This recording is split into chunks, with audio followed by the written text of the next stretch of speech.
नमस्ते बच्चों, मैं सरोज गोस्वामी, सहायक आचार्य सनातन धर्म राजकीय महाविद्यालय ब्यावर।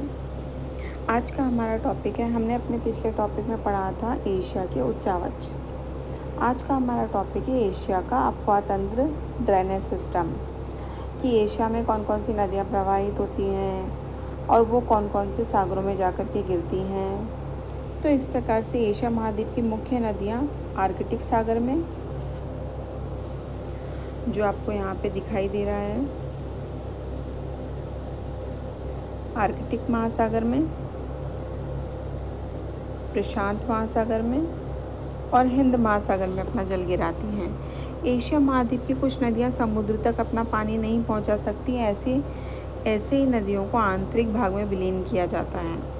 एशिया जैसे विशाल महाद्वीप के लिए अपवाह का बहुत अधिक महत्व है। एशिया संसार की 12 सबसे बड़ी नदियाँ, जिसमें से 7 केवल अकेले एशिया में बहती हैं। एशिया महाद्वीप के अपवाह में प्राचीन व नवीन दोनों तरह के अपवाह मिलते हैं। हिमालय पर्वत से निकलने वाली नदियाँ हुआंगहो, यांगटी, सिकियांग, गंगा, ब्रह्मपुत्र आदि नवीन नदियाँ हैं। उत्तर के प्राचीन भूखंडों के क्षेत्र में बहने वाली नदियाँ ओब, यनिसी, यहाँ पर बहने वाली नदियाँ ओब, यनिसी, लीना तथा इसकी सहायक नदियाँ हैं। तो इस प्रकार से एशिया महाद्वीप का जो अपवाह तंत्र है उसको कुछ भागों में बांटा गया है। पहला है हिंद महासागरीय अपवाह तंत्र। इसमें हिंद महासागरीय अपवाह तंत्र में दजला, फरात नदियाँ, सिंधु नदी, गंगा नदी, कावेरी, कृष्णा, गोदावरी, नर्मदा, ब्रह्मपुत्र, इरावदी, ताप्ती, साल्विन, चंदविन, सिंधु, गंगा, ब्रह्मपुत्र यहाँ की प्रमुख नदियाँ हैं। तो इस प्रकार से इन नदियों को शामिल किया जाता है। दूसरा क्षेत्र है प्रशांत महासागरीय क्षेत्र। तो यहाँ पर ये जितना भी क्षेत्र दिखाई दे रहा है आपको, ये सारी नदियाँ प्रशांत महासागर में जाकर के अपना जल गिराती हैं। इन नदियों में हुआंगहो, यांगटी, सिकियांग, मीकियांग, मीनाम, रैड तथा आमुर नदियाँ प्रमुख हैं। तीसरा जो उपखंड है वो है आर्कटिक महासागर। ये वाला जो क्षेत्र आपको दिखाई दे रहा है, ये संपूर्ण ये क्षेत्र, यहाँ पे नदियाँ इस प्रकार आर्कटिक महासागर में जाकर अपना जल गिराती हैं। इसमें योब, यनिसी, लीना नदियाँ प्रमुख हैं। चौथा जो क्षेत्र है वो है आंतरिक अपवाह का क्षेत्र। ये वाला जो क्षेत्र है, ये संपूर्ण क्षेत्र आपके आंतरिक अपवाह के क्षेत्र में इसको शामिल किया जाता है। यहाँ पर अरल सागर में जाकर गिरने वाली नदियाँ तथा प्रमुख तौर पे इन नदियों को इसमें शामिल किया जाता है। इसके अलावा एशिया के आंतरिक क्षेत्र में जो प्रमुखता से शामिल किया जाता है, उसमें यहाँ पे मृतक सागर है, कैस्पियन सागर है, कंबोडिया की टोनले सैप झील है। इसके अलावा जापान, ये जो जापान क्षेत्र है, यहाँ जापान के क्षेत्र में बहने वाली नदियाँ जो कि झीलों में जाकर के अपना जल गिराती हैं। तथा पांचवा जो क्षेत्र है वो है भूमध्य महासागरीय अपवाह क्षेत्र। यहाँ पर टर्की, साइप्रस, लेबनान, इजराइल तथा जॉर्डन की जो नदियाँ हैं वो अपना जल भूमध्य सागर में जाकर के गिराती हैं। तो इस प्रकार से एशिया को इस प्रकार से कुछ अपवाह क्षेत्रों में बांटा गया है।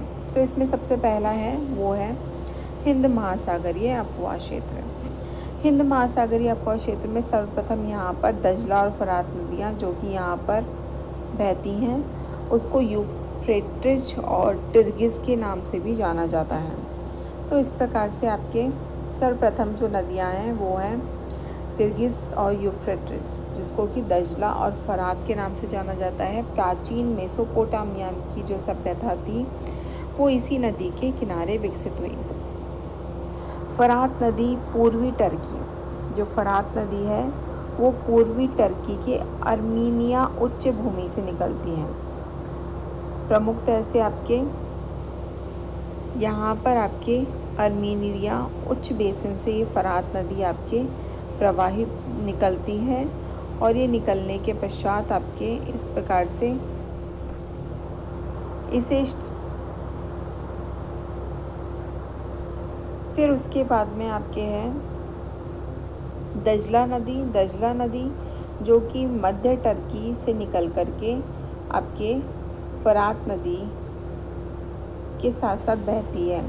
इन दोनों नदियों का जो क्षेत्र है इसको शतल अरब के नाम से भी जाना जाता है। जो दजला नदी है उसकी लंबाई है, जो दजला नदी है इसकी लंबाई है 1600 किलोमीटर और यूफ्रेटिस जो फरात नदी है इसकी लंबाई है 3600 किलोमीटर। इस नदी के किनारे, इस नदी पर इराक में संबरा नामक बांध का निर्माण किया गया है। दूसरी जो प्रमुख नदी है सिंधु नदी, जो कि हिंद महासागर में जाकर के अपना जल गिराती है। जो सिंधु नदी है उसकी उत्पत्ति आपके मानसरोवर झील से, यहाँ पर मानसरोवर झील है जहाँ पर से सिंधु नदी की उत्पत्ति होती है। तो ये जो नदी इस प्रकार से प्रवाहित हो रही है ये है सिंधु नदी। बाकी इसकी जितनी भी नदियाँ आपको दिखाई दे रही हैं वो इसकी सहायक नदियाँ हैं। तो मानसरोवर झील के समीप कैलाश हिमानी नामक स्थान से इसका उद्गम स्थल है। यह है समुद्र तल से यहाँ पर समुद्र तल से 5180 मीटर ऊंची है। ये अपने उद्गम स्थल से आगे लद्दाख में प्रवाहित होती है। उसके आगे चल करके ये काराकोरम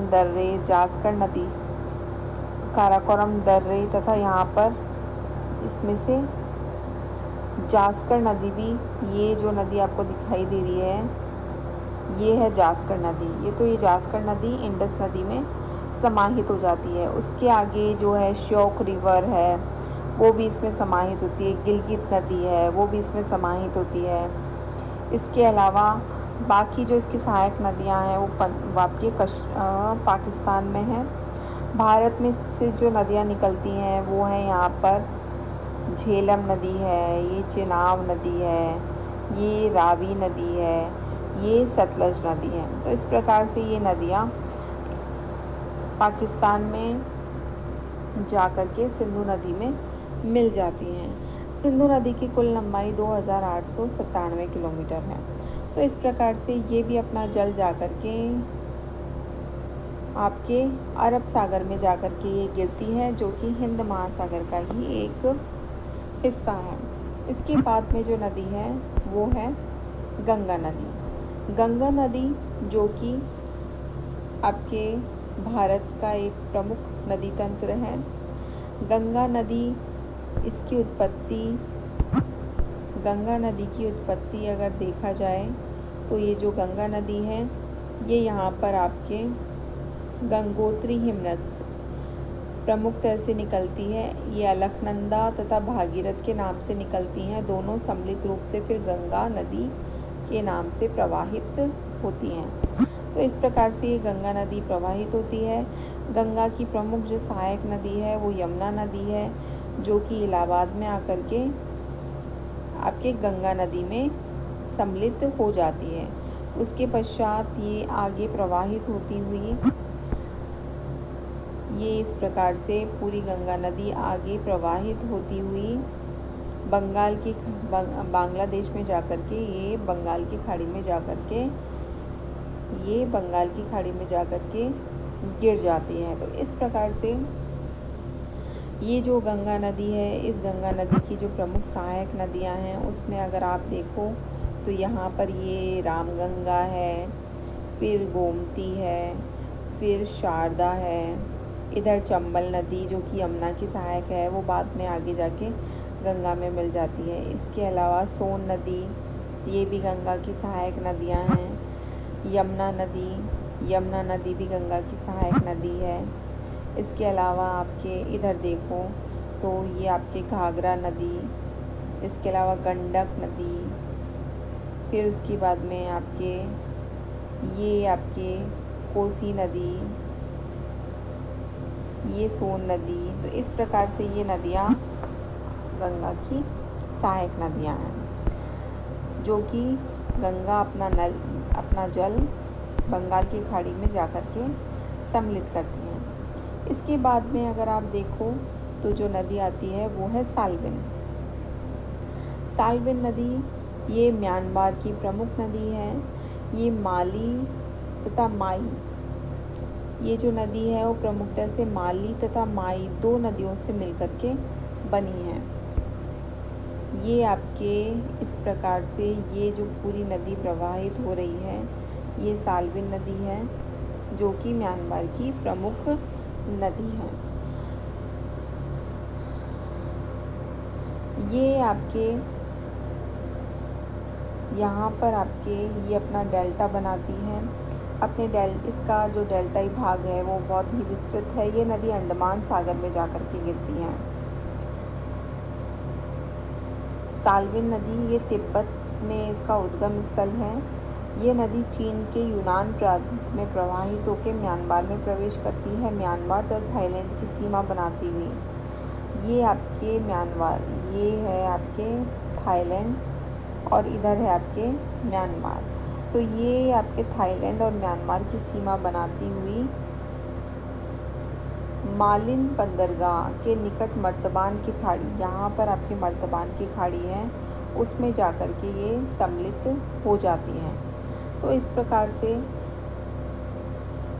तिब्बत में इसको न्यू जियांग के नाम से भी जाना जाता है।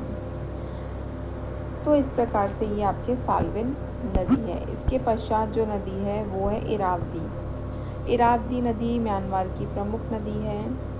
जो इरावदी नदी है वो आपके, अगर आप इसको देखो तो इरावदी नदी 2 नदियों से मिलकर के बनी है, माली और माई।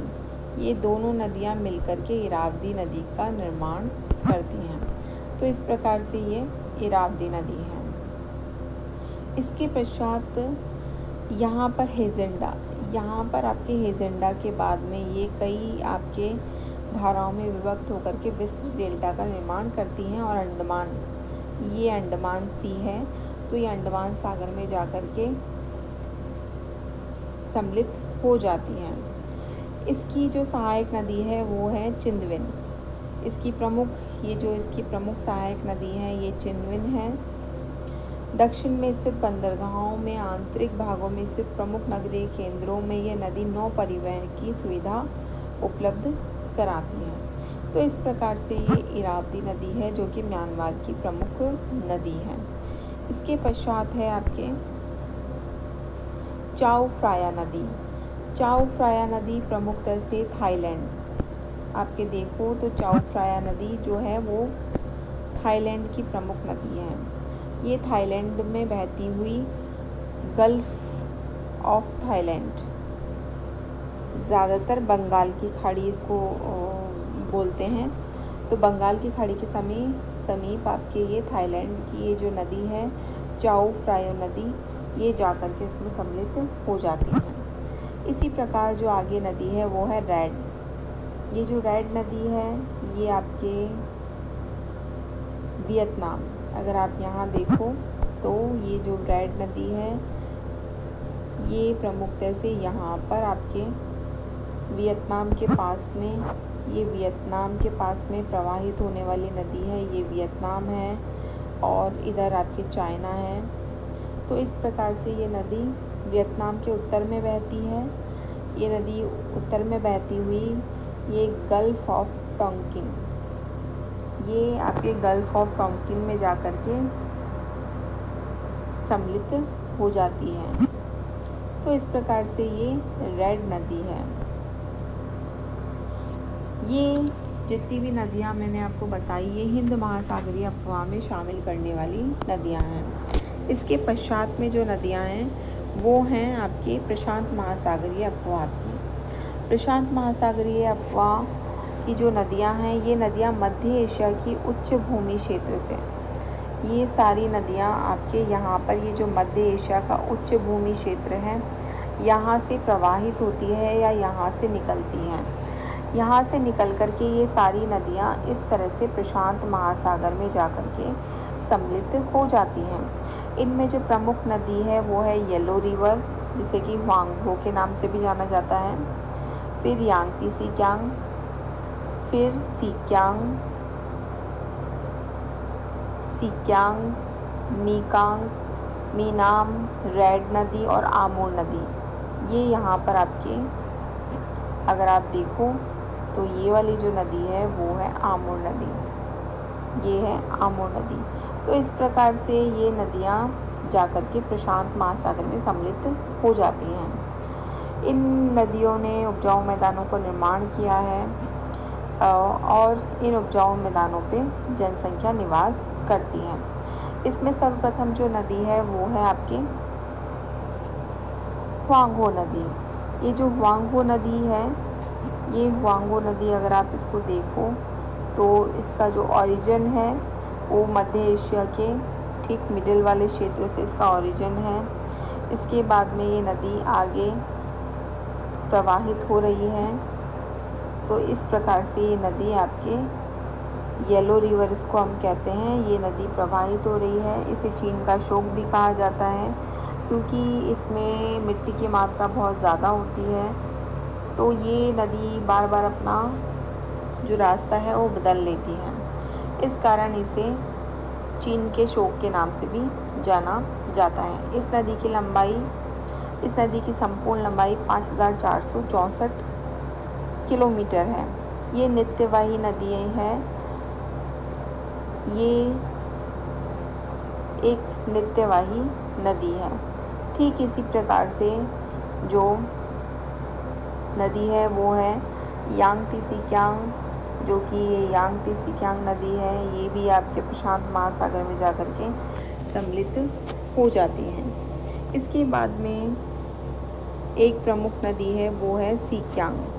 जो सीकियांग नदी है अगर आप देखो तो सीकियांग जो नदी है, ये नदी आप चीन के दक्षिणी भाग में ये नदी प्रवाहित होती है और दक्षिणी चीन सागर में जाकर के अपना जल गिरा देती है।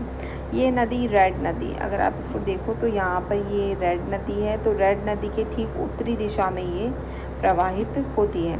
ठीक इसी प्रकार से आपके मीक्यांग नदी, वही आपके तिब्बत के पठार से उत्पत्ति होते हुए ये नदी मीक्यांग नदी आपके रेड नदी और इरावदी नदी के मध्य में इस प्रकार से ये दक्षिणी चीन सागर में जाकर के सम्मिलित हो जाती हैं। ये जो इसमें जो ये सीकियांग नदी है, तो सीकियांग नदी दक्षिणी चीन सागर में प्रवाहित होती है। इसकी लंबाई 2650 किलोमीटर ही है। ये यूनान के पठार से निकलती है। यूनान के पठार से निकलने के बाद में क्वांगसी, क्वांगटू आदि प्रांतों में बहते हुए दक्षिणी चीन सागर में गिर जाती है। तिब्बत के पूर्वी पठारी भाग से निकलकर ये नदी यूनान प्रांत में बहती है। ये म्यांमार, लाओस, कंबोडिया, लाओस तथा थाईलैंड की सीमा का निर्माण करती है। कंबोडिया और वियतनाम में ये बहती हुई दक्षिणी चीन सागर में गिर जाती है। इस नदी की उद्गम स्थल को फ्रांसीसी खोजी माइकल पेशल ने खोजा था। तिब्बत में इस नदी को जाजू, चीन में लेकांग जियांग तथा थाईलैंड में मेनाम खोंग भी कहा जाता है। इसी प्रकार जो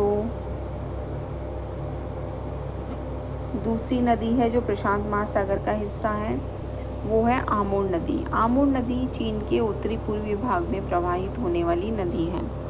यह नदी खिंगन पर्वत से निकलती है। यहाँ पर आपके खिंगन पर्वत है, उससे निकल करके चीन के क्षेत्रों में बहते हुए ये ओखोत्स्क सागर में जाकर के गिरती हैं। इस नदी की लंबाई 4416 किलोमीटर है।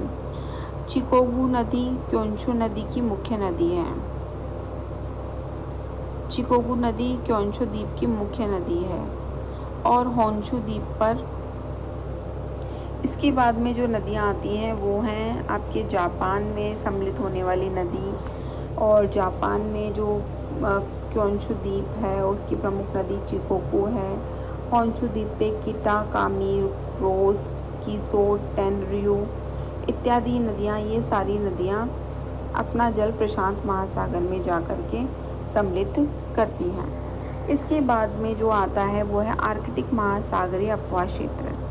आर्कटिक महासागरीय अपवाह क्षेत्र के अंदर जो प्रमुख नदियां हैं ओब, येनिसी और लीना नदी को इसमें शामिल किया जाता है। तो ये जो आपके ये नदियां एशिया के विशाल उत्तरी मैदान में बहती हुई आर्कटिक महासागर में गिरती हैं। ये नदी है आपके, ये है ओब नदी, ये है आपके येनिसी नदी, ये है आपकी लीना नदी। तो ये जो नदियां हैं ये आपके आर्कटिक महासागर में जाके गिरती है। आर्कटिक महासागर के अधिकांश भाग में वर्ष भर बर्फ जमी रहती है। अधिकांश भागों के हिमाच्छादित होने से नदियां मुहाने पर गिरने से पहले ही फैल जाती हैं, जिस कारण नदी बेसिन और समुद्र के पास दलदली क्षेत्र बन जाते हैं। अर्थात नदियों के मुहाने, यहाँ वाले जो क्षेत्र हैं वो नदियों के मुहाने निचले भाग बर्फ से जमे रहते हैं, जिससे नदियों का जल आगे नहीं जा पाता एवं वहीं आसपास फैल जाता है, जिससे नदी बेसिन व समुद्र के समीपवर्ती भाग दलदली क्षेत्र बन जाते हैं। वर्ष भर हिम से आच्छादित रहने के कारण इस क्षेत्र में कोई बंदरगाह नहीं है, जिस कारण क्योंकि ये आर्कटिक महासागर बर्फ से जमा हुआ रहता है, इसलिए यहाँ पे बंदरगाह नहीं है, जिस कारण इस क्षेत्र का आर्थिक दृष्टिकोण से भी कोई महत्व नहीं है। चौथा और जो प्रमुख आपके हैं आंतरिक अपवाह क्षेत्र। आंतरिक अपवाह क्षेत्र में सर्वप्रथम जो है वो है एशिया के मध्यवर्ती भाग। इसमें आपके एशिया का जो मध्यवर्ती जितना भी भाग है, अगर आप इसको देखो तो एशिया का ये संपूर्ण मध्यवर्ती जो भाग है इसको आंतरिक अपवाह के अंदर शामिल किया जाता है। इसमें मध्यवर्ती भाग में अनातोलिया से पूर्व में मंचूरिया तक विस्तृत है। ये यहाँ पर अनातोलिया से लेकर मंचूरिया तक विस्तृत क्षेत्र है। इसमें आमू दरिया, सर दरिया जो इस अपवाह क्षेत्र की प्रमुख नदियाँ हैं। ये अरल सागर में जो आमू दरिया, सर दरिया नदी हैं ये अरल सागर में जा कर के गिरती हैं। इसके अलावा इली, चू, खोतान, तारिम ये भी इसकी प्रमुख नदियाँ हैं। ये सारी नदियाँ बालकश झील में जा कर के गिरती हैं। ये आपके ये वाला जो क्षेत्र है ये बालकश नदी है। इस अपवाह क्षेत्र की नदियों का अस्तित्व पर्याप्त वर्षा पर निर्भर करता है। अगर इन नदियों का पर्याप्त जल प्राप्त होता है तो ये नदियाँ आंतरिक सागरों, झीलों में गिरती हैं, तथा यदि इन नदियों को जल प्राप्त नहीं होता तो ये रेतीले शुष्क क्षेत्रों में ही विलीन हो जाती हैं। ये नदियाँ कैस्पियन सागर व अरल सागर में तथा बालकश झील में, ये आपके कैस्पियन सागर है, ये अरल सागर है और ये आपके बालकश झील है। इस प्रकार से ये आंतरिक अपवाह का क्षेत्र है। इस आंतरिक अपवाह क्षेत्र में सर्वप्रथम आपके जो शामिल किया जाता है वो है मृतक सागर, जिसको कि डेड सी भी कहा जाता है। मृतक सागर अगर आप देखोगे तो मृतक सागर आपके यहाँ पर जेरूसलम के पास में टर्की, सीरिया, इराक, जॉर्डन इसके आसपास आपके ये, अगर आप इसको देखो तो ये यहाँ पर आपके ये वाला जो इंसेट में आपको जो मैप में दिखाई दे रहा है, जो कि आपके इंसेट में मैप में आपको दिखाई दे रहा है, ये यहाँ पर ये आपके मृतक सागर है। तो ये मृतक सागर दक्षिणी पश्चिमी एशिया में खारे पानी की यह झील इज़राइल तथा जॉर्डन, ये आपके इज़राइल तथा जॉर्डन के मध्य में स्थित है। इसकी समुद्र तल से ये मृतक सागर समुद्र तल से भी 408 मीटर नीचे है। यह पृथ्वी का सबसे नीचा स्थान है। यह झील 80 किलोमीटर लंबी है। ये जो झील है वो 80 किलोमीटर तक लंबी झील है तथा 18 किलोमीटर चौड़ी है। ये महान भूभ्रंश घाटी के उत्तरी भाग में इस झील का विस्तार है। जॉर्डन नदी इस झील में आकर के गिरती है। मृतक सागर पोटाश, ब्रोमीन, जिप्सम, नमक आदि रासायनिक खनिजों का भंडार है। इसके बाद में है कैस्पियन सी। कैस्पियन सी विश्व में खारे पानी की ये सबसे बड़ी अंतर्देशीय झील है। अंतर्देशीय का मतलब ये इसका संबंध बाहर के किसी सागर या समुद्र से नहीं है, ये देशों के अंदर स्थित है। इस झील के पश्चिमी भाग पर यहाँ पर अज़रबैजान, इसके पश्चिमी भाग पर जो ये पश्चिमी क्षेत्र है यहाँ पर अज़रबैजान रूस, उत्तर पूर्व में कज़ाकिस्तान, ये कज़ाकिस्तान है यहाँ पर उत्तर पूर्व में। पूर्व में ये तुर्कमेनिस्तान है, इसमें दक्षिण में यहाँ पे ईरान है, ये दक्षिण में ईरान है इसके। उत्तर दक्षिण में इस झील की लंबाई, उत्तर से दक्षिण इस झील की जो लंबाई है वो है 1210 किलोमीटर। पूरब से पश्चिम अगर इसकी चौड़ाई को देखें तो 210 या फिर 436 किलोमीटर के मध्य में है। इस झील का पूर्वी तट खाड़ियों से युक्त है, जिसमें क्रास्नोवोस्को, इसमें ये इसका पूर्वी तट है वो खाड़ियों से युक्त है। कैस्पियन सागर की दक्षिणी पश्चिमी, ये इसकी दक्षिणी पश्चिमी सीमा है और दक्षिणी तट रेखा पर यहाँ पर एल्ब्रुस तथा कॉकेशस पर्वतमालाओं का विस्तार है। उत्तर से आकर मिलने वाली वोल्गा, ये नदी वोल्गा आपके ये दिखाई दे रही है, ये वोल्गा नदी इसमें आकर के मिलती है। यहाँ पे यूराल नदी इसमें आकर के मिलती है। इसके अलावा इसमें हेम नदी भी आकर के सम्मिलित होती हैं। तो इस प्रकार से ये प्रमुख नदियाँ, इसमें गागरोन नदी भी आकर के सम्मिलित होती है। कैस्पियन सागर अंतर्देशीय, ये जो कैस्पियन सागर है वह अंतर्देशीय जलमार्गों द्वारा बाल्टिक सागर तथा श्वेत सागर तथा काला सागर, ये ब्लैक सी है तो काला सागर द्वारा और आपके बाल्टिक सागर द्वारा तथा श्वेत सागर द्वारा ये आपके जुड़ा हुआ है। इसके बाद में जो आता है आपके आंतरिक भाग में वो है टोनले स्लेप, ये कंबोडिया में, ये जो झील है वो आपके कंबोडिया में स्थित झील है, कंबोडिया में है ये झील। सोनले सैप लेक है, ये पश्चिमी कंबोडिया में स्थित है, दक्षिणी पूर्व एशिया की सबसे बड़ी झील है। टोनले सैप नदी का जल इस झील में आकर के गिरता है। मानसून काल में इस झील का क्षेत्र विस्तृत हो जाता है। मत्स्याखेट की दृष्टि से झील का आर्थिक महत्व है। जापान की झील, जापान में भी कई झीलें हैं। जापान के मध्य होन्शु में सेंट लेक, बीवा लेक, होन्शु पर ही इनावो, शिकोसुवा, बिवादरी झीलें, जबकि होन्शु में इसमें तोबाडो, आशी, होक्काइडो में कुचेरो आदि इसकी ज्वालामुखी झीलें भी जापान में स्थित हैं। पांचवा जो क्षेत्र है वो है आपके इसमें भूमध्य सागरीय अपवास क्षेत्र। भूमध्य सागरीय, ये आपके जो क्षेत्र है ये है भूमध्य सागर, भूमध्य सागरीय अपवास क्षेत्र। इसमें कोई विशाल नदी नहीं है। यहाँ पर तुर्की से निकलने वाली कुछ नदियाँ, मनीसा, मेडेरेसा, सीरिया से निकलने वाली ओरंटेसो इत्यादि नदियाँ भूमध्य सागर में जाकर के गिरती है। भूमध्य सागर एशिया के पश्चिम में स्थित है। एशिया के दक्षिण पश्चिम की नदियाँ भूमध्य सागर में गिरती है।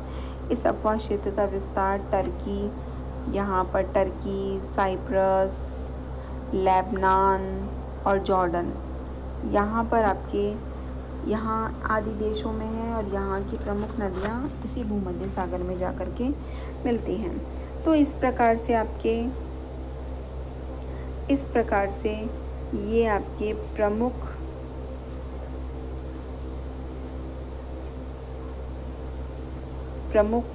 एशिया की प्रमुख अपवा बेसिन में पाई जाने वाली नदियाँ थीं, जो कि अपवा क्षेत्र का या फिर मैदानी क्षेत्रों का निर्माण करती हैं, जहाँ पर कि जनसंख्या निवास करती हैं।